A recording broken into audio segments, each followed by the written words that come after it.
Hello friends, welcome to my YouTube channel Pragya from Gorakhpur. और यहाँ पे लाइन वगैरह चला जा चुका है और बारिश हो गया था सामने और एकदम मौसम ख़राब है कि लाइट वगैरह नहीं आ रहा है।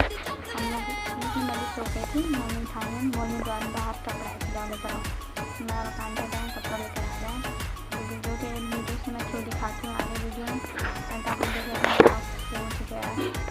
मेरा बैग है, मैं सोई थी इसलिए कंटेंट हो रहा है सोचने का इस टाइम सोच रहा है। एंड हाँ, अगर मैं लास्ट में जो भी मैं कंटेंट डालती हूँ अच्छा लगेगा तो लास्ट में लाइक एंड सब्सक्राइब कर दीजिएगा video. And thank you for watch my video. Bye guys.